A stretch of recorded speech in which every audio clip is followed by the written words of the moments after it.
Welcome to Unshakeable Belief, where we dive deep into stories of resilience, faith, and finding your purpose. I'm your host, Monica Connolly, here to help you unlock your inner strength and take action toward a life you love. Let's get started.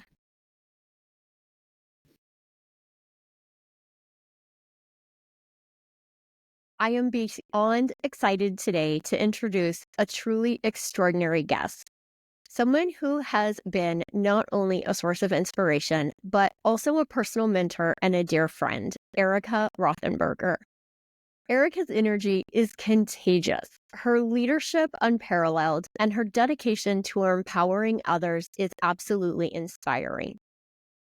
With over 20 years of experience in wellness, leadership, and personal development, Erika has built a legacy of helping others step into their power.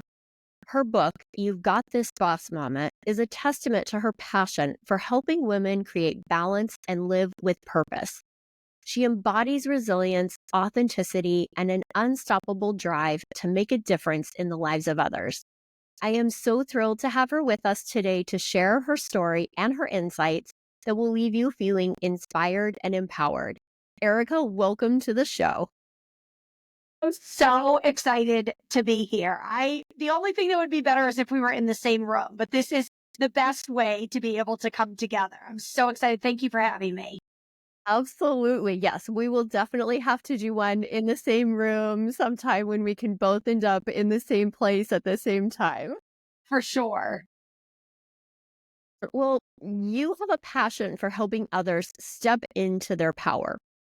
Can you share what first sparked that drive in you? I always love to say that it's like one pivotal moment or one piece of confetti or one piece of sunshine. And I can't say that it was one particular thing, but I think it's a combination of like a lot of different things, right? That happen, especially, when we're young, right? Whether it's a teacher or whether it's a friend or whether it's a parent or whether it's a grandparent that just sees something in you that you don't see in yourself.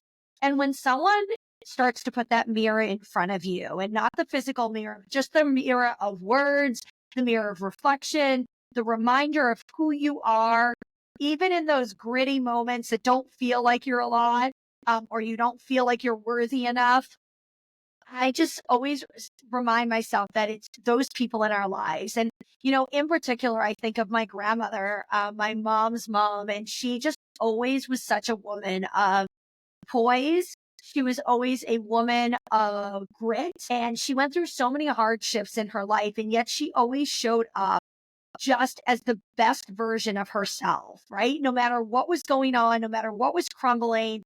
And I think it gave me that power to believe in myself and to see someone who I admired so much, the way she was showing up made me want to show up even better. And to this day, I still thank her so much for so many things that I am in life because of her reflection. And so I think the one thing that comes full circle when I think of this question, I love this question, is how can we be showing up every day for other people that way, right? Because at the end of the day, being able to serve and being able to be that light and being able to be that inspiration for someone else who we don't even know is watching us is truly, I think, the best gift we can give, not only to ourselves selfishly, but to other people who need our light and need us to help them rise as, we're rising, and show them that they have this spark and sparkle in them that can totally explode. All they need is sometimes someone just to, quote unquote, pop the confetti out of the can to make it happen. Yeah, I think so many times that, as you go down a personal development journey, you have so many people who tell you, I wish you could see yourself the way that I see you. I wish you could see yourself through my lens and see all that I see for you and what you're capable of. And, it's, a lot of times you start that journey and you don't see what they see. So moving through, by the time, as you move through that journey, you're able to finally see what it was that they saw in you that they were so passionate about. Yeah. And I always say it's kind of like unlocking Pandora's box. And for anyone that doesn't know what Pandora is, is this box that was like just full of all this magic inside of it. and basically like, who's going to be the key that's going to unlock it? And think about your own life. And I could name several people who continue to unlock it, because sometimes it gets closed. Sometimes like you forget who you are. Sometimes you kind of like get back into that little hermit shell and forget that like you have this power within you. And sometimes all it takes is that one person, that one word, that one story, that one push to make you really next level. Right. And I always say, next level, new devil, right? Like you're going to go against different things that you didn't realize it when a year ago or 5 years ago that you're going to face. And making sure we all understand that's part of the process. Like no one ever, no matter who it is, I don't care even if you're Oprah, reaches this perfect pinnacle where you're like, and I totally have no imposter syndrome and I have no self-doubt and I'm exactly where I'm supposed to be, right? Like I think, just we come up against different circumstances that are going to present differently than they did in the past. I heard someone describe that one time as you reach that point where you hit a barrier, you hit that resistance, and you have to learn who that person is that's needed to move past that barrier. So you learn at that point, what is it that I have to strengthen? Where do I need to get stronger to be able to move past this barrier and through this resistance? And that's how you build that resistance, and that's how you build that resilience. You just are constantly, you level up a little and then you have resistance and you have to learn how you need to move through that. What skills do you need to learn? What changes do you need to make in yourself? And then you move forward again. And it's just, you just keep going in that Love cycle. that. And I talk about that so much in my keynote, Audacity to be Resilient. And I talk about it, it's like a muscle, right? That like the first time you ever work your abs or your biceps, right? You're going to go home and like feel like your arms are like spaghetti, or like you can't even sit up without like feeling this excruciating pain, right? And as you're tearing the muscle down and rebuilding and tearing it down and rebuilding and tearing down and rebuilding, right? We got to push a little harder to get the same type of results, but it becomes that much easier because we're building that layer of resiliency. And I always say we build resiliency through our audacious actions, and our audacious actions are the bold actions that we take every day. When I say bold and brave, sometimes people are like, oh my goodness, does that mean we have to like do something like massive today? And I'm like, no, it just means you're showing up a little better than you showed up yesterday. And if you keep adding to that, right? Like you do the one more rep at the gym, you read the one more page in the book, you make the one more phone call, what that will do over time, it's the compound effect, right? Like you take a penny, like what's going to happen to that penny if you keep doubling it, right? We've all seen, what happens, right? From like a wealth standpoint, or what happens to someone when they're consistent. And you ask anyone that's been uber successful, most of them will say it's not the IQ, it's not the money in the bank, it's not the car that I drive. It's because I continue to show up and build that muscle of resiliency and shred it and break it down and shred it and break it down and shred it and break it down. And you keep doing it, right? You can't just show up. You can't go to the gym for 1 year and expect to have a 6 pack of abs for the next 10. Yeah, absolutely. I love Leah Valencia Keys has a saying about that I love. And it's that you always want to be 1 millimeter better the next day. That's your goal. It's not taking big, huge steps. It's just striving to be 1 millimeter better than you were the day before.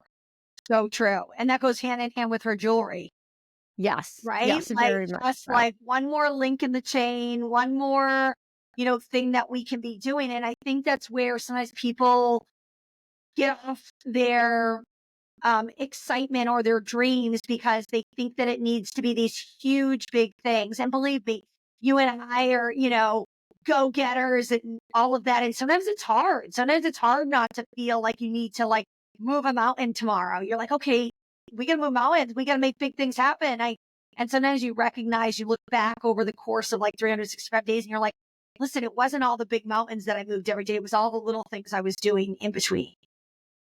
Consistency, that staying consistent, building that muscle, you're not going to be able to climb that mountain in one day. You've got to take those small steps to be able to build that muscle over time. Yeah. And I always Yeah. say, listen, it's the things that you're doing.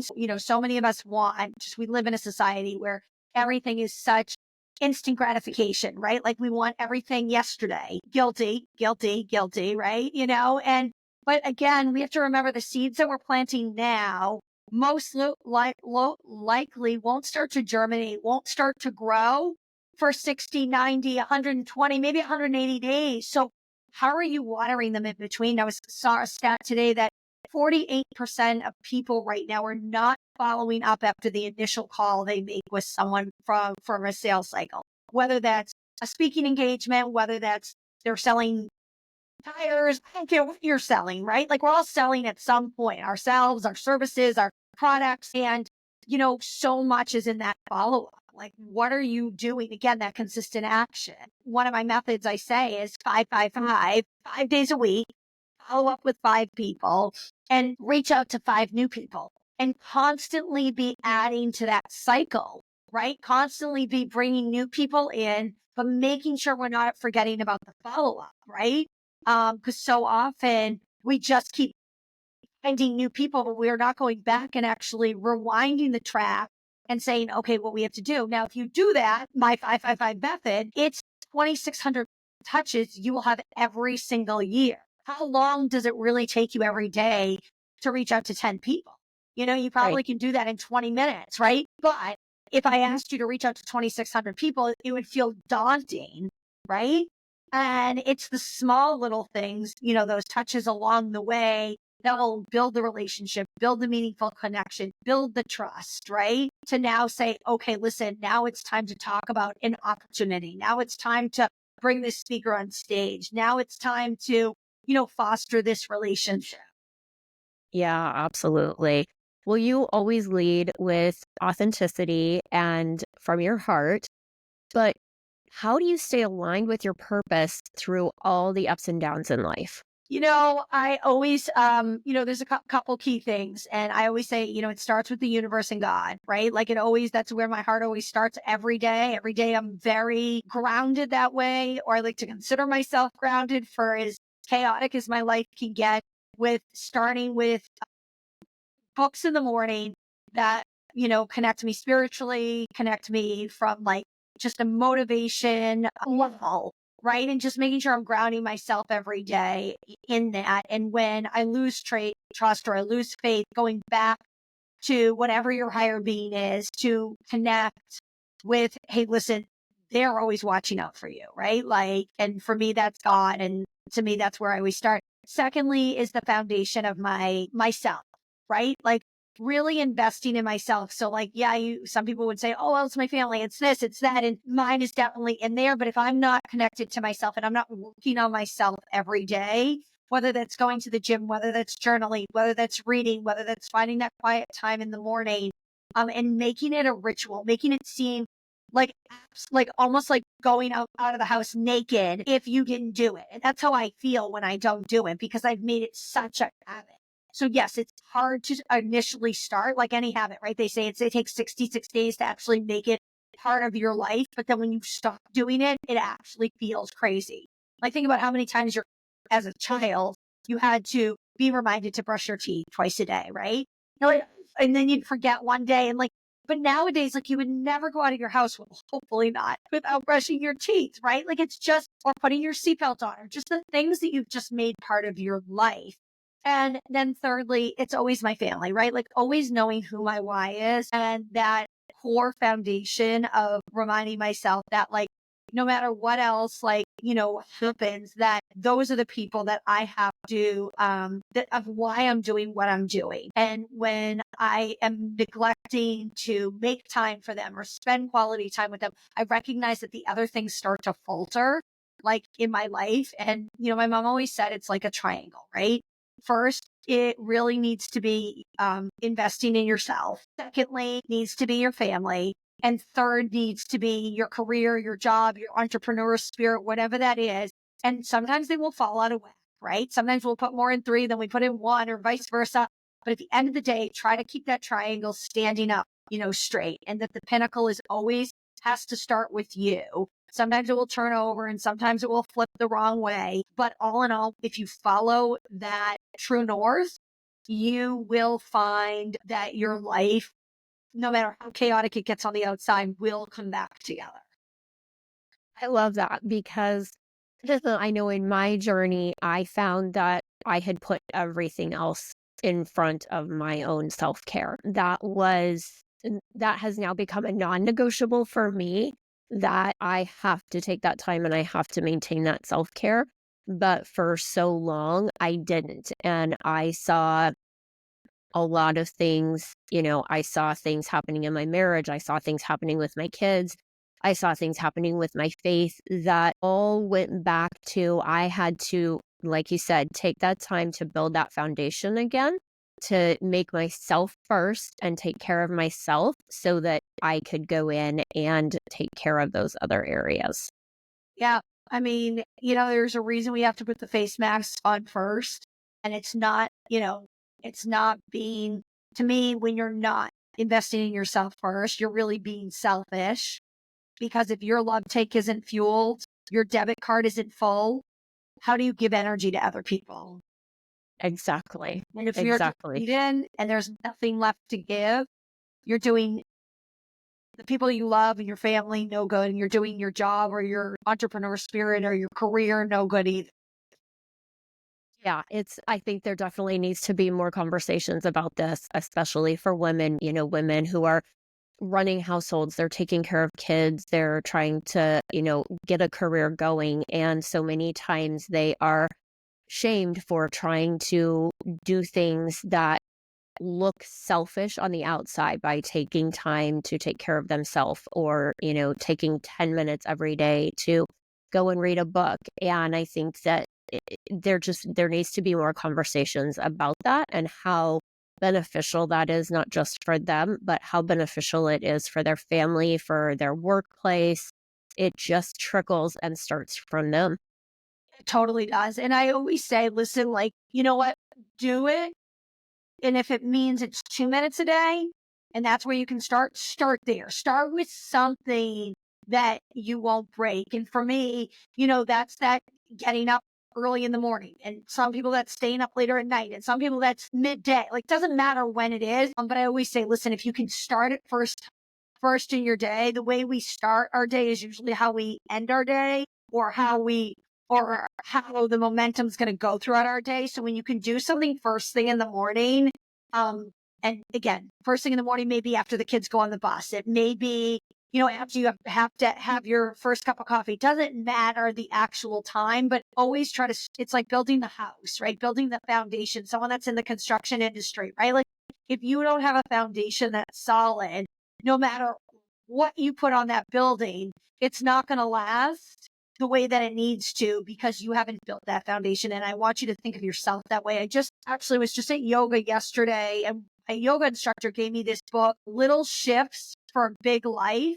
And they're little chapters. There's like probably like 60 chapters in there, but everything from focusing on your purpose and nothing else, transforming your butts and ands, letting your imagination light the way. And they're intended to be quick little reads, like in the beginning of a yoga class in the morning. And so again, I just got this yesterday. I read 6 of the little snippets this morning when I first woke up, and I like wanted to like keep going, but I'm like, I'll get through all 60 and I want this to last each morning. How, like, find something like that like you're excited to look at.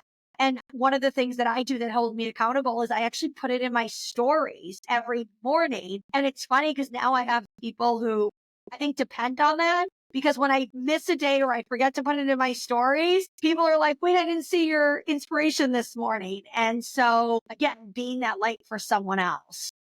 Yep, I definitely look for it every morning.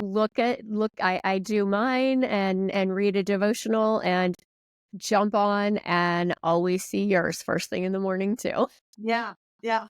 I know. Sometimes, and then every once in a while, I like, again, very rarely, but I'm a slacker, and I'm like, or I'm traveling, I don't have my books with me. And I'm like, so then like, I'll go on, like, I'll just find other quotes and be like, okay, I'm going to just continue that. So you can always make the excuse like, oh, I don't have the book with me, or I don't have this. There's always a way, you know what I mean? If you want to, but finding, like you said, defending that time and putting four, walls around it and saying, this is my me time. So, so important to do. Yeah. So, what was a defining moment in your life when you really found that you had to lean into your resilience? There's been so many. And I could, like, we could make this a 3-hour podcast. there's been so many things that we could like dig in my own past, right? Where, I could start when, in first grade when I couldn't read, or, the day that, when I was a junior in high school and I felt like I was the only girl, or maybe was the only girl that didn't have a date to the prom, or, when I was rejected from that first job, that consulting glamorous job that I wanted to get so badly. I could talk about my parents and their, horrible divorce, or my eating disorder. And there's so many things. And I think we all have these like pivotal moments in our life, but the most recent one that really was defining to me and really made me go back and actually unpack a lot of these things. Because I think a lot of us, I know in the past, I wanted to repress it and forget about it and push it down and get rid of it because if I forgot about it, but trauma has a really crazy way of like sneaking in when we least expect it. It's kind of like water. Like if anyone's ever had a leak in their house and the water just shows up and you're like, that's kind of like when we want to forget about things. But 2.5 years ago, I was unexpectedly by a stranger brutally assaulted, almost killed, strangled. It was a day, it's a much in-depth story that I don't have to like completely unpack. But what I want to remind everyone is we have that day on June 16th of 2022 taught me so much of what I didn't realize I already had built that muscle of resiliency. It made me recognize so many things that had happened in my past that I kind of wanted to forget about. But it also, although it was such a horrific event and a day that I really thought was my last day here on planet Earth, was also a day that reminded me how lucky and blessed I was that I did get another day and that I'm here now 2.5 years later and using this to be the light for other people, to share my story, to talk about resiliency, to talk about like, listen, when the punch happens, and the punch literally happened to me, the punch may not be a physical punch for someone on this call. It could be, or someone listening to this, but the punch could be a bitter divorce. The punch could be the child that has, a terminal illness. It could be losing your parent, last year, whatever your punch has been, that we all go through these punches in life. And sometimes it is that defining moment that makes us really wake up, that is transformative in our life, that we have to accept, we have to digest, we have to work through, we have to feel all the feels that we're supposed to, and there's no time frame on that. So the way I reacted to my event may be different than someone else reacts to their event, and that's okay. And I think we have to really make sure we give grace there. But all in all, that we are continuing to work for, because it's work on that muscle of resiliency, like we talked about before, because the punch will come at some point, some way, some form. We will all get a punch, maybe several punches in our life. And it's really building that muscle of resiliency. So when the punch happens, we can react to it. That day, although the incident was so short, has taught me so much over the last 2.5 years. And I truly believe now, looking back in therapy and reflection and speaking and digesting and journaling, that it's really happened for me, not to me, to be able to do the work that I'm doing now, not only on myself, but for so many other people. And I always say, listen, if that punch hadn't happened, would I have stayed kind of the straight and narrow in a comfortable place in life and not been as audacious as I know I have been over the last 2.5 years? Yeah. And I think that's huge. Something you said about, you have to build that resilience muscle. And eventually, some point in everyone's life, they are going to get that punch that they have to have that resilience for. And I will tell you that if you can start working on that and start building that muscle before the punch, you will be ahead of the game when the punch happens.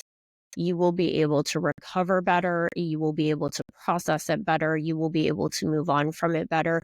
You will be able to take this attitude like you have taken, that this was something that happened for me, not something that happened to me, and take it and use it to help others and teach others and walk others down this path who haven't built that muscle as much. Yeah. Yeah. And show other people. And, we started today a lot, of the conversation of how we can serve others and how we can be that light. And to me, I have this method in one of my keynotes that I talk about. It's called the bold method. The last one is the D, is developing others, right? When we develop others, when we become that light and it becomes full circumference, right? You ask someone who is later in their life and all they want to do is be able to really give back at that point, right? It's no longer about what's in it for me. It's about what can I do to leave my legacy. And when you start using your setbacks as your setups and you really start using your trauma to teach those lessons, is like this pinnacle moment that you're like, this all makes sense, right? As hard as it is when because believe me, there was plenty of times after that incident happened where, it was the tears and the pain and the why is me and the victim mentality that we've all been in, right? And we all go back there at points. Like, why is this happening to me? Like, why, you know what I mean? And when you start to really flip the script, and one of the best pieces of advice that I could give to anyone listening to this, especially if you've been through a trauma, and again, whether that's a divorce, whether that's a broken friendship, whatever that is forgiveness. And for me, when I was able, no matter how brutal this attack was, to forgive my perpetrator, not say that, hey, listen, there still shouldn't be a trial and there still shouldn't go to jail and there still shouldn't be the repercussions. But when I was able to forgive and relinquish that pain and that negative energy, that's when that really allowed me to be like, okay, I know I've been doing the work on me, because to forgive is not easy, right?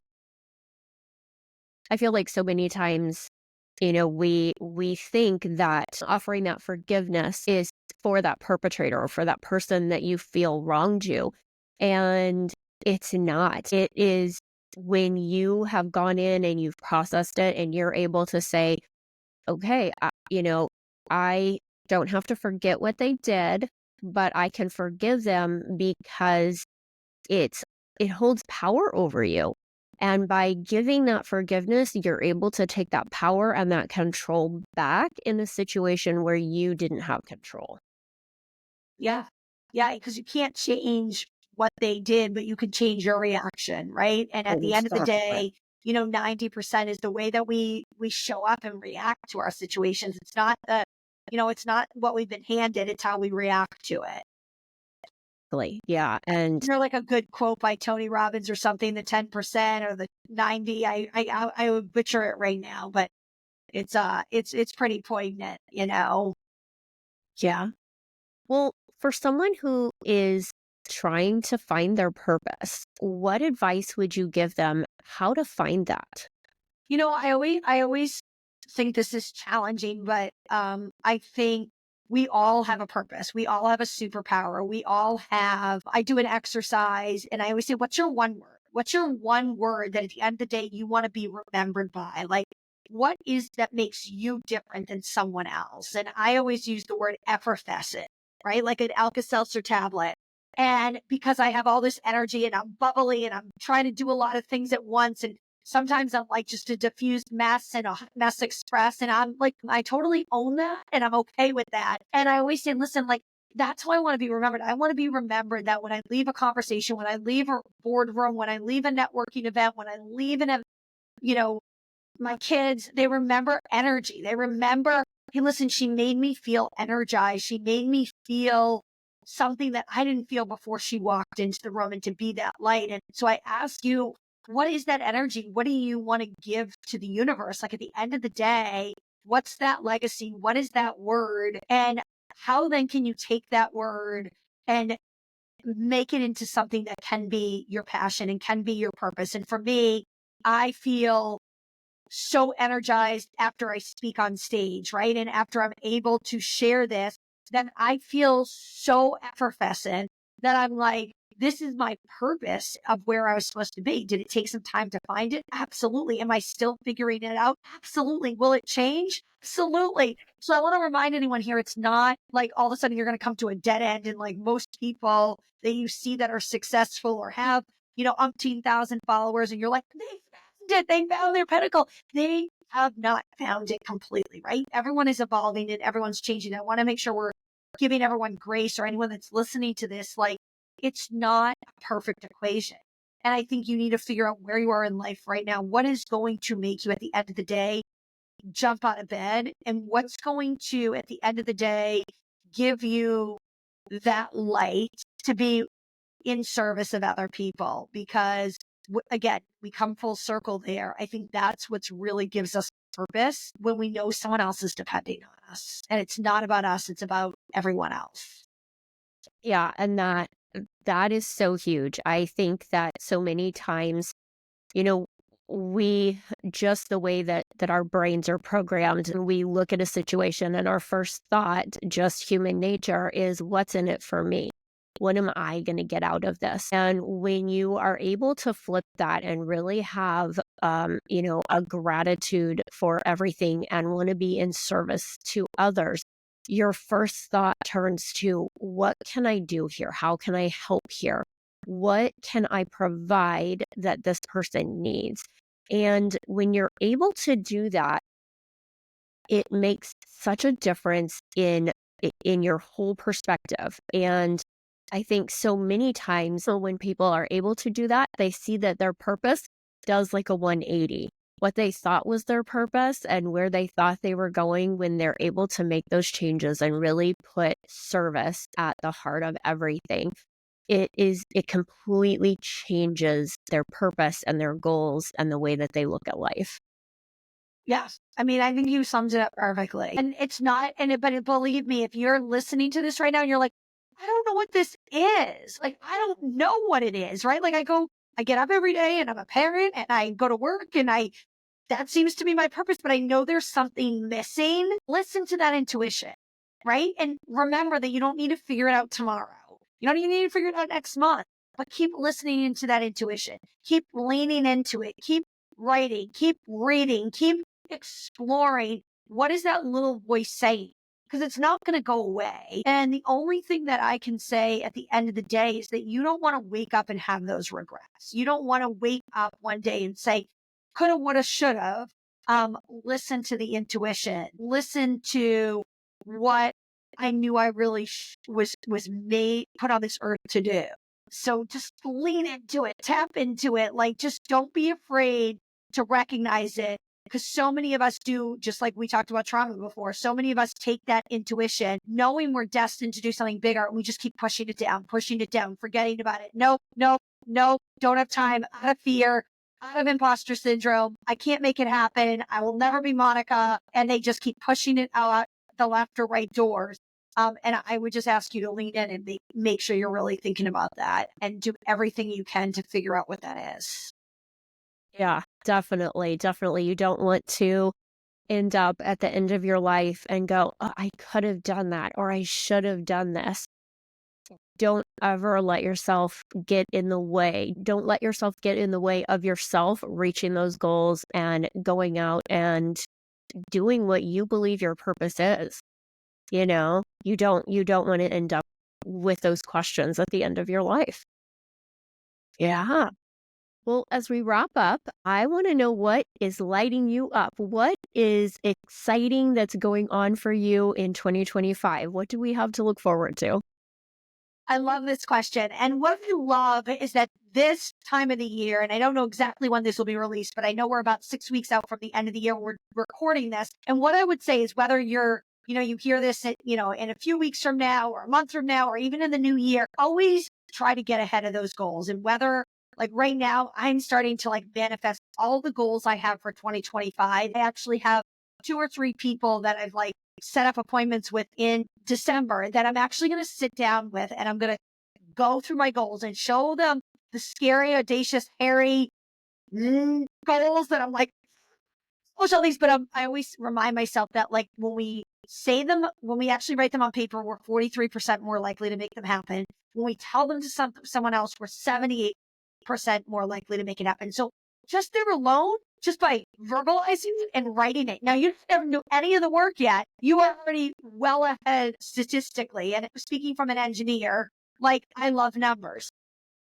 But what I will say is I started making that list, and I do have a couple things that are coming down the pipeline that I'm really excited about.